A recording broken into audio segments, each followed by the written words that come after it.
মালদার কালিয়াচক কাণ্ডে এই মুহূর্তের বিগ ব্রেকিং। শুক্রবার সাত সকালে শিলিগুড়ির বাগডোগরা বিমানবন্দরে রাজ্য পুলিশের সিআইডির হাতে ধৃত মিম নেতা মোফাক্কেরুল ইসলাম।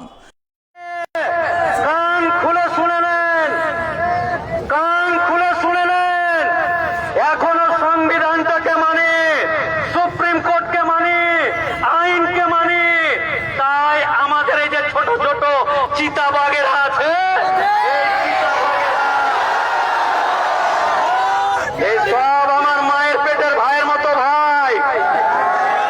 এই আন্দোলন করতে গিয়ে অনেক সময় অনেক নাটক দেখেছি। এই আন্দোলনে যেন কেউ হাত না দেয়। উল্লেখ্য, গত বুধবার রাতে মালদার কালিয়াচকে ভোটাধিকার রক্ষার আন্দোলনে অংশ নিয়েছিলেন মিম নেতা মোফাক্কেরুল ইসলাম। সেখানে তিনি বিপুল জমায়েতের মাঝে গাড়ির উপর দাঁড়িয়ে কিছু বক্তব্য রেখেছিলেন, যা সোশ্যাল মিডিয়ায় ভাইরাল হয়। এই ঘটনায় উস্কানিমূলক বক্তব্য দেওয়ার অভিযোগে পুলিশ তার খোঁজ শুরু করে বলে খবর। এমনকি তার খোঁজে পুলিশ তার বাড়িতেও যায়, কিন্তু তার কোনো খোঁজ পাওয়া যায়নি। এর মধ্যেই শুক্রবার সাত সকালে শিলিগুড়ির বাগডোগরা এয়ারপোর্টের রাজ্য পুলিশের সিআইডি তাকে গ্রেপ্তার করে বলে খবর। পুলিশ সূত্রে খবর, বিমানবন্দর থেকে বিমানে চেপে তার পালানোর পরিকল্পনা ছিল, কিন্তু সেই পরিকল্পনা ব্যর্থ করে রাজ্য পুলিশ। মিম নেতা মোফাক্কেরুল ইসলামকে বাগডোগরা এয়ারপোর্টে গ্রেপ্তার করে সিআইডি।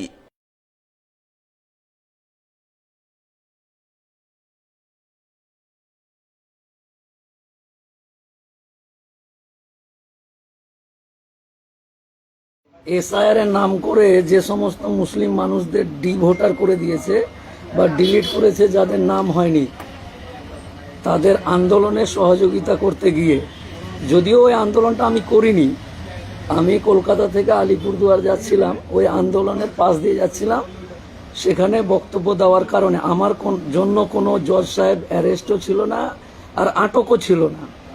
আমি ন্যাশনাল দিয়ে আসছিলাম, আর ঘটনা ঘটেছে মোথাবাড়িতে, তার জন্য অ্যারেস্ট হলাম আর কি। বাগডোগরা এয়ারপোর্টে মামলার কাজে যাচ্ছিলাম ওইখান থেকে। এখন বাগডোগরা থেকে বাগডোগরা থানায় যাব, থানা থেকে তারপরে হয়তো মালদা বা বিভিন্ন জায়গায় নিয়ে যাবে। মানে বেশ কিছু দিনের জন্য আপনাদের কাছ থেকে চলে গেলাম। ভালো থাকুন আপনারা সকলেই।